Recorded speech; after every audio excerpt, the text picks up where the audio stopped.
Hello everyone and welcome to the Smashy Business Show. Today is Monday, June 30th, 2025. I'm Abdul Majid Awan.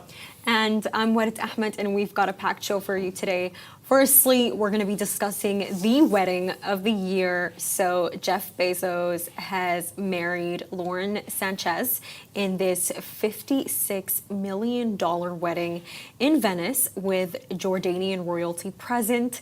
We're also going to discuss how Tesla launches in Saudi Arabia with its Riyadh center, which is now open to the public, with a Jeddah location that is set for the end of the year.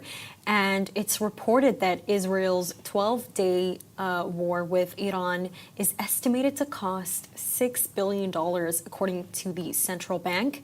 And finally, UK billionaire John Fredriksen has moved his $10 billion empire to Dubai amid tax policy shifts in the UK.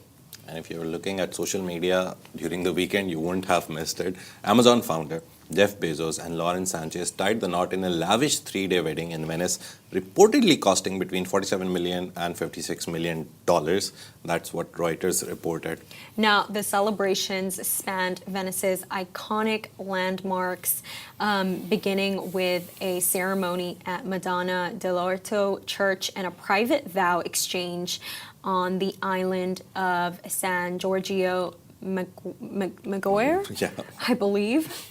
And the festivities culminated with an extravagant party at the historic Arsenal featuring 9 luxury yachts, 90 private jets, an exclusive yacht, and foam parties.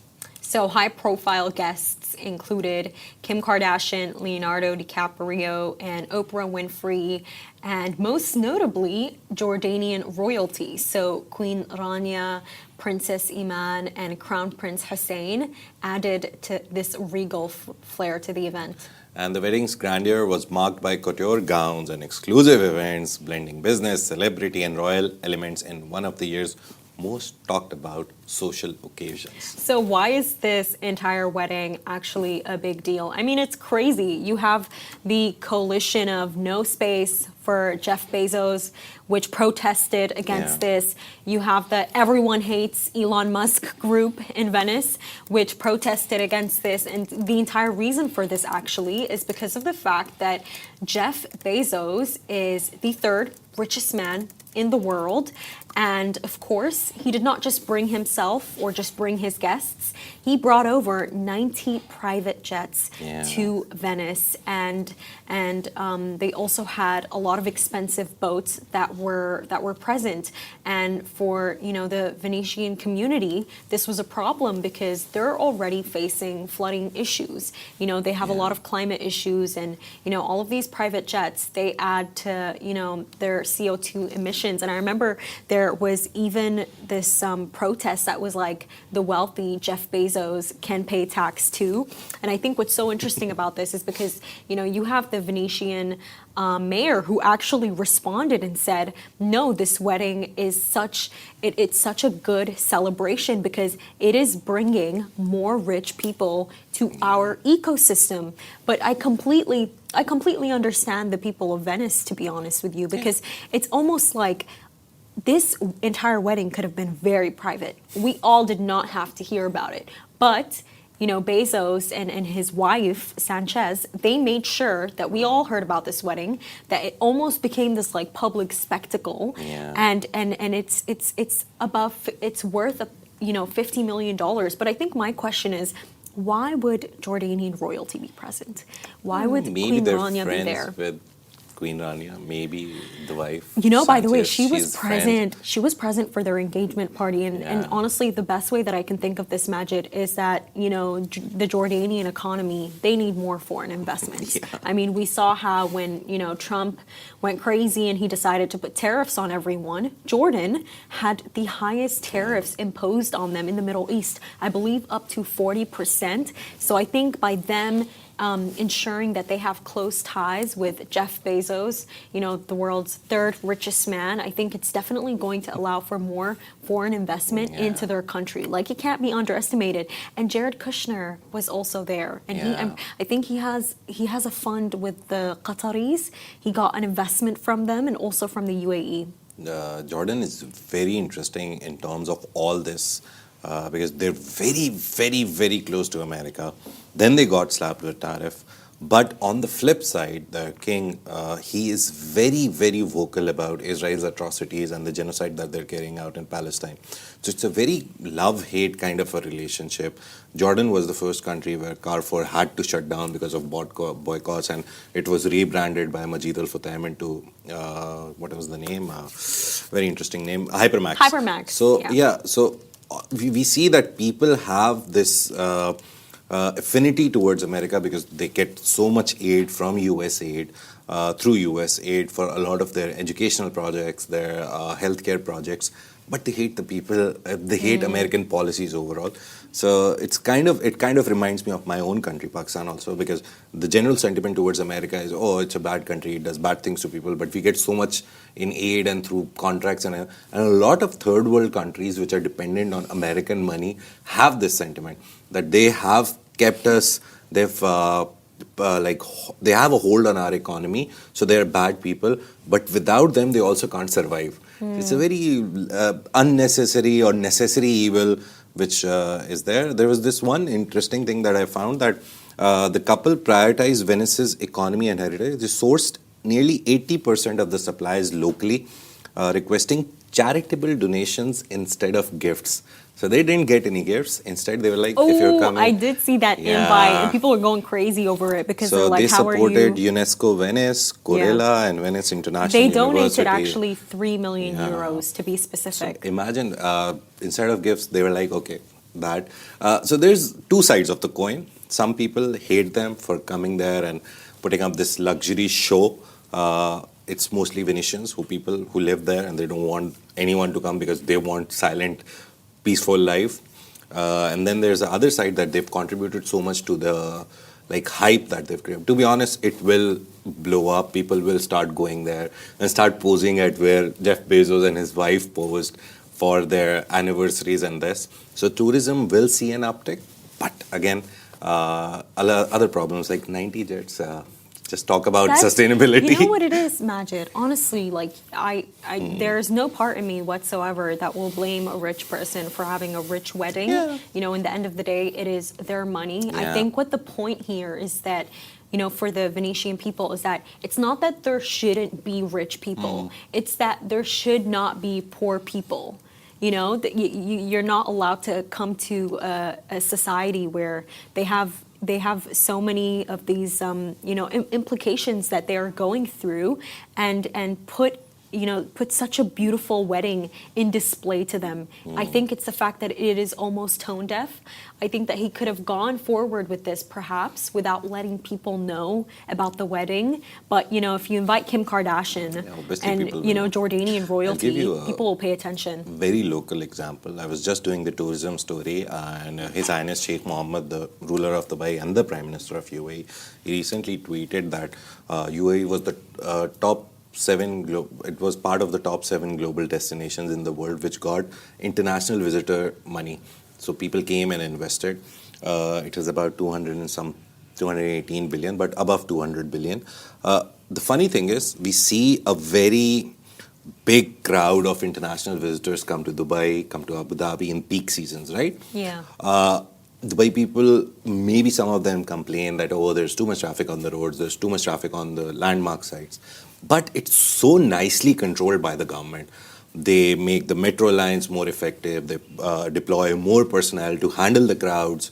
So I think all of this, it's neither Jeff Bezos' fault, it's neither the people's fault that they're protesting. It's at the end of the day, the government of Venice, that they need to have some control over everything. So if they are fed up with tourists, they need to make a system for tourists, like Dubai. You can follow Dubai, Abu Dhabi's example. Every year we see something new announcement. Abu Dhabi has Disneyland coming. This year, I think it was Team Labs. They have the Underdog, which is not talked about. I don't still know what's happening with the Las Vegas Fair, which is coming to Abu Dhabi. I saw their page. There's only 2 posts, the announcement posts that were coming, and then the Las Vegas Fair turning into something Abu Dhabi. They only have 2 posts. I don't know what's happening. We need to find out that. That's a very interesting topic. Just came up. So we have so many attractions coming to Dubai, Abu Dhabi. So naturally, people also come. But we have a system. where we know that this is how we will control the tourists, this is how peak times are going to be controlled. Last year, GITEX, the biggest tech conference and startup conference in the world happened. We saw RTA like super active. They had traffic plans. They were telling people, this is the alternate route. This is what we're doing. You need to have that kind of leadership to sustain tourism. 19%, I was just reading, 19% of UAE economy this year will be funded by tourism. Yes, UAE economy. 19% of the GDP will be through tourism. But how do you manage it? That's the question. You need proactive leadership. You need proactive government system. You need proactive RTAs and Abu Dhabi traffic thing, whatever. I completely forgot the name. But you need systems in place. Venice needs a system. And Dubai and Abu Dhabi and overall UAE is the best place to learn it But from. you know what it is right now, also, at least. Magic, like with all of these coalitions in like Venice that are protesting against this, you know, I remember reading somewhere that there were these protesters who were also like, you know, how are we going to support Jeff Bezos' wedding when he's, you know, working with Saudi Arabia? And it's like, in the end of the day, while these protesters are trying to do some very good work, and it is it is important. You know, they still have that backwards thinking about the Middle East because very recently they haven't been here. Maybe that is why. Because very recently, Jeff Bezos, Amazon Web Services, they partnered with Saudi Arabia's newly launched artificial intelligence company, Humane, and it's basically this like $5 billion investment, and it's to build an AI zone in Saudi Arabia. And they've actually, this has been in plans for a very long time.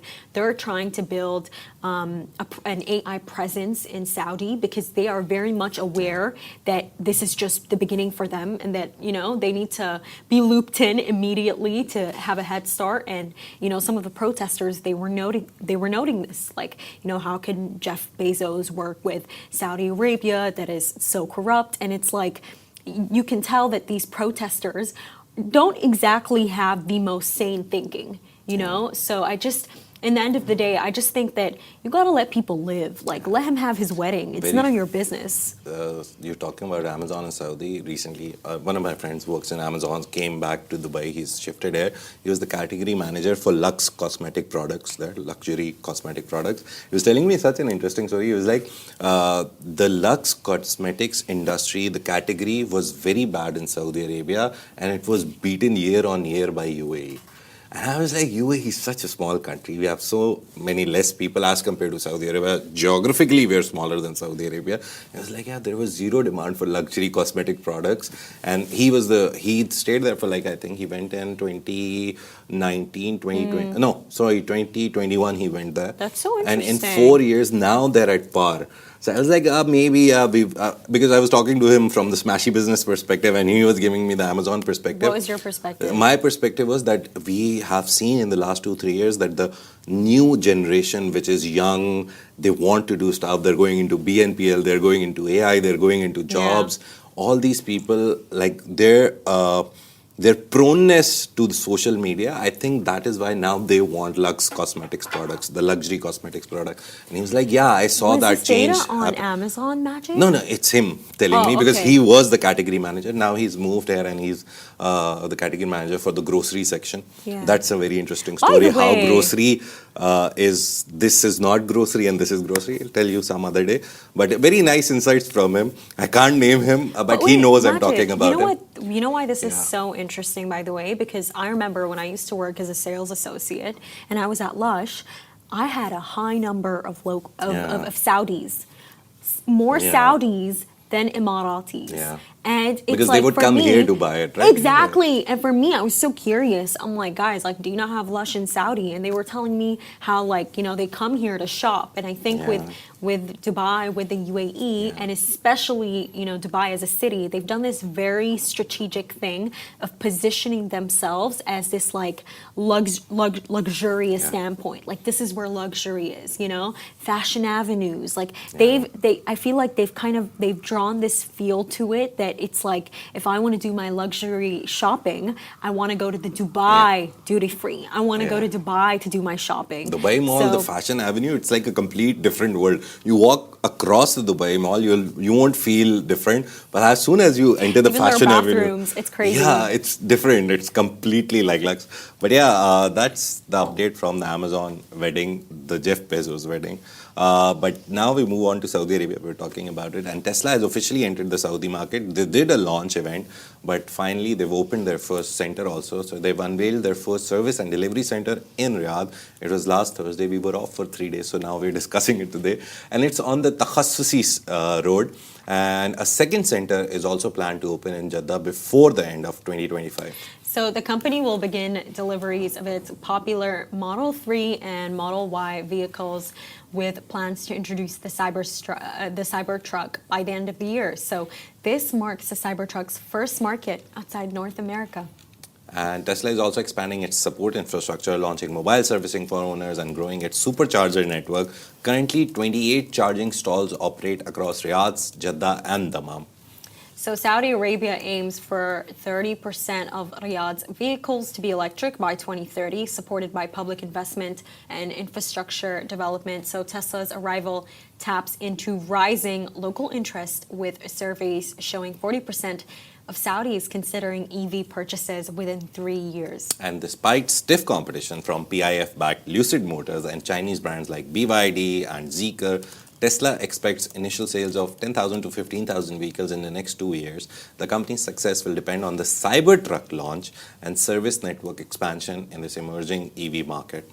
And Saudi Arabia, definitely they would want to move away from oil because they want to sell more oil outside, not use it inside. But EV market is very big and Tesla has entered it. Now we'll see as soon as this service center is open and we finish the second half of this year, we'll get some numbers out. 10 to 15,000 Teslas, not a very ambitious target. It's not a big target, but it's very achievable because there is interest in Saudi Arabia. You know, I feel that we all understand what Saudi's interest here is, but what really is Elon Musk's interest to be operating in Saudi Arabia?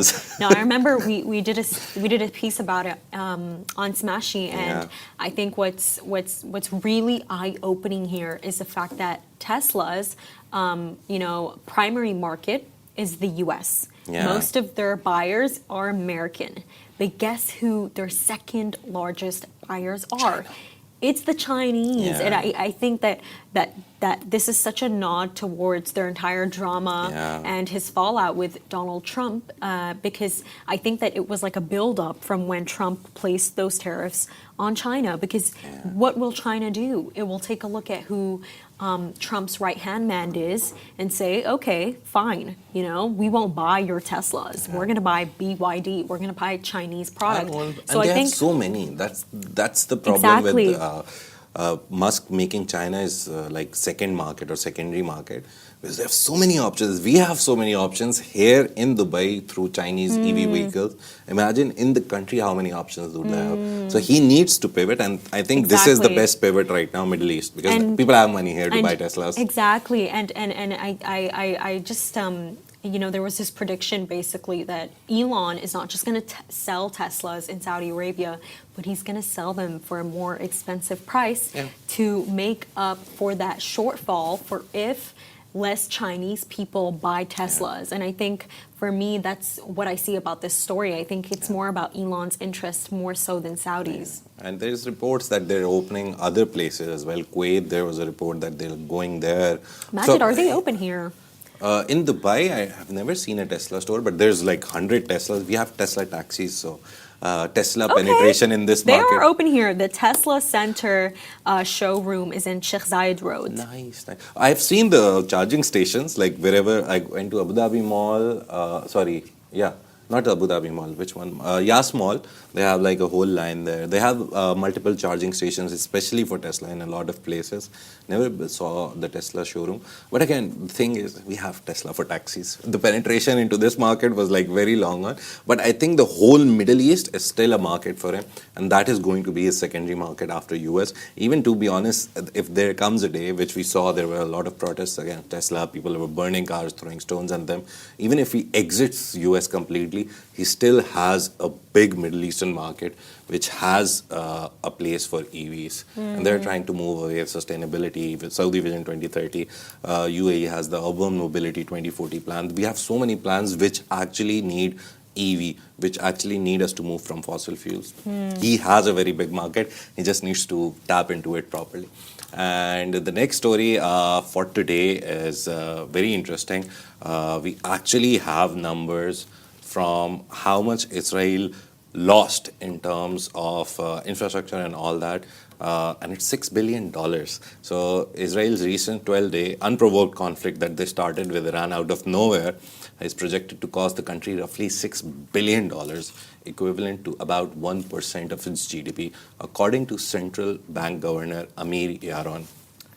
So the war caused extensive damage across infrastructure, property, manufacturing, and agriculture sectors, significantly impacting the nation's economic stability. And temporary closure of Israeli airspace disrupted logistics and tourism, obviously, further exacerbating economic losses during the conflict period. So military spending surged sharply as Israel replenished its arsenal, adding pressure to public finances and ongoing security concerns. And Israel's tax authority has processed 41,651 compensation claims till now.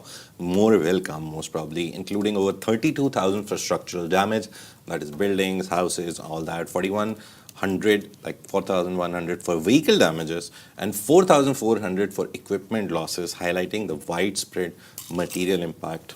And I think with this story, ladies and gentlemen, this is the work of Bezos, Israel's finance minister. And I remember I was reading this piece on the Wall Street Journal that was basically saying that Israel is quite literally burning through $200 million per interceptor missiles, and that the estimated cost for how much they would require to repair Israel's Palestine's infrastructure is $400 million. So I think, with this, it's interesting to see that. I think it's good for people to see that this will have an impact. I said this before, but Smashy, we wrote this piece about how highly educated, intelligent Israelis are they're leaving the location, and they're immigrating elsewhere, and right now their favorite place to immigrate is Cyprus. Yeah, the main thing about all of this is, and it's the most used, most cliche statement ever in the history of wars, no one wins in a war. It's always a loss to each of the side. It's just like who loses more. The arsenal replenishment, that's also a very big concern. They have to get back the missiles. Imagine this was just 12 days. They've been bombing Gaza, Palestine for nearly 2 years now. Imagine how much money they've burned through just trying to destroy a nice, very nice place. Palestine in its entirety is such a beautiful place. They're just trying to destroy each and everything. Literally the last building they're trying to destroy. And they've burned through so much money. And they don't get it. They just don't get it that it's wrong. They're using their people's money, all the money that they could use for the welfare and for the whatever of people. They're burning through all of that, just trying to destroy a beautiful city, a beautiful country.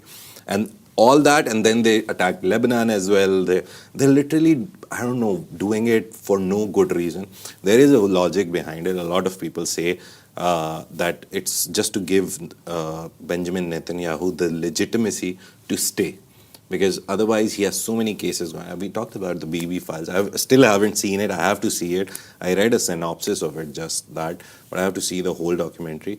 But he has so many cases on him that if he stops all the wars and goes into peace period, he will be thrown out from the leadership role and someone else will take over. We've seen protests by his own people in the government. We've seen the Knesset members, they've protested against him. Yeah. The opposition is constantly protesting against his wars, and they're very clear that this is the only reason he's doing it. His own ego, that I don't want to step down. There is no other reason. There is no war with Hamas. There is no war with Lebanese Hezbollah. There's no problem with Iran's nuclear, whatever they're doing, proliferation. It's just that he He wants just thinks legitimacy. this is all like awesome. Yeah, he thinks that I just want to stay and I'll bomb everyone till I stay. And we recently saw yesterday, Trump said that there's a case that's going to open with him, and Trump came out and said that, oh no, this case will destroy the whole thing that Netanyahu has done over these years, trying to like bring peace to the region. And I was like, bring what peace to the region? It's constantly in a state of flux because of his bombardments, and it's literally ICC, the International Criminal Court, calls him war criminal. His whole cabinet has been called a war criminal. America is not a part of ICC, but still, a lot of countries right now in the world are saying that if he lands there, the guy Hamdani who recently won the primary, Zohran. yeah, Zohran Mamdani, he's like, if he comes to New York, I will arrest him because ICC, America again doesn't follow ICC; they're not part of it. But still, he's like, he's a war criminal. I will would arrest him. And the funny story is, there's this one guy, I completely forgot the name, when Israel was attacked, we did a story on him as well. He's called the Warren Buffett of America, the modern day Warren Buffett. He also is part of New York City, where Mamdani is now, and he's a very pro-Zionist, pro-Israeli guy. That it's going to be interesting to see what Mamdani does. It will be overall, interesting the to see. situation, they just need to realize, they just need to put logic in front of them and be like, why are we wasting so much money and so much bombs and so much cash we're running through it just because. Because right? maybe it's not their money. I think it's it's American the money that they're using. Gen Z way of saying just because, right? No, but it's not their money that they're using, quite clearly. Yeah, but they're it's not getting just money, yeah. but it's not just Israelis who are leaving Israel. It's Yeah. also British people that are leaving the UK. And in the most notable example that has happened over the weekend, UK billionaire John Fredriksen, a leading shipping magnate, has relocated major parts of his $10 billion business empire from London to Dubai, citing changes in UK tax policy. And Fredriksen recently closed his London sea tankers office, joining other wealthy individuals like Richard Desmond, who did that. He's not a shipping magnate, but he is one of the billionaires who moved, and they're shifting operations to the UAE's business-friendly environment. So Dubai's appeal as a global wealth hub is growing, with forecasts suggesting 16,500 millionaires will leave the UK for the Emirate in 2025, attracted by its low taxes and pro-business climate. And the move underscores concerns that Labour's scrapping, Labour Party basically of the UK, scrapping of tax breaks for the wealthy could erode London's financial competitiveness and accelerate capital flight. So Fredriksen's decision reflects a broader trend of high net worth individuals seeking tax-friendly jurisdictions, challenging London's status as a premier financial center.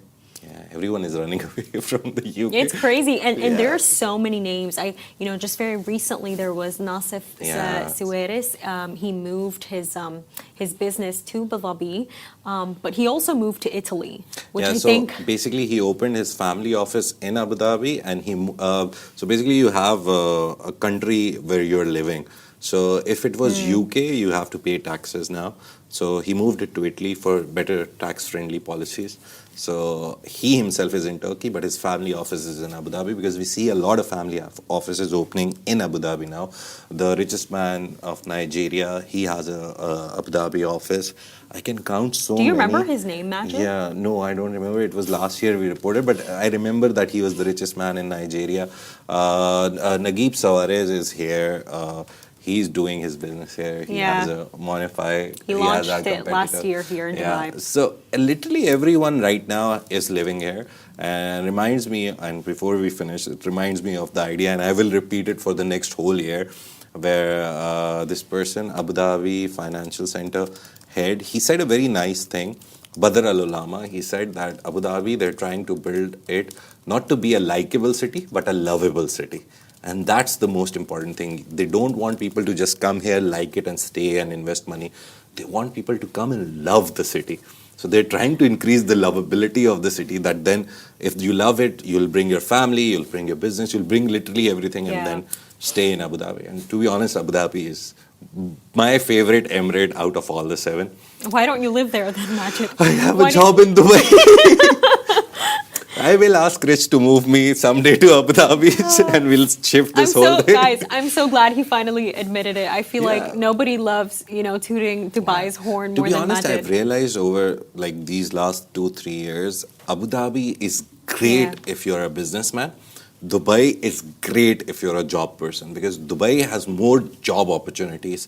There's so many businesses well settled here that you have more job opportunities. In Abu Dhabi, you have more business opportunities. If you're in Abu Dhabi, Especially and if you're not a local, I also yeah, feel. because everyone there in Abu Dhabi has a business mindset, and you will find investors literally everywhere. You'll walk around, you go to the hubs, and you will find people, and you maybe have a chat over a smoke or anything. You will find people who are ready to invest or they're looking for investment. So if you're a person of business, Abu Dhabi is great. If you're a person of job, Dubai is the best because you have so many opportunities here. But Ras Al Khaimah is developing. Sharjah already has a very good, stable system in place. I hope Fujairah, Ajman, all these places will rise up. And eventually, someday, we will be talking about them like we talk about Dubai and Abu Dhabi, right? Yes, we will be. Yeah. And that's a wrap for today, everyone. Thank you so much for tuning into the Smashy Business Show. Make sure to follow us across all of our social media channels at Smashy Business and stay ahead with our daily newsletter. You can find the subscription link in the description. And this has been a Smashy Business Show, a Smashy Business production, part of the Augustus Media Podcast Network. A big shout out to our 1.5 million monthly listeners across all platforms. You make this possible. If you're one of them, we appreciate you. We also have the Smashy Sports Show happening today. So if you're listening till now, you can watch what happened in the Club World Cup because one of the Arab teams out of 5 has qualified for the round of 16. They play tomorrow in the morning. So we'll talk about it. Have a great day. See you tomorrow.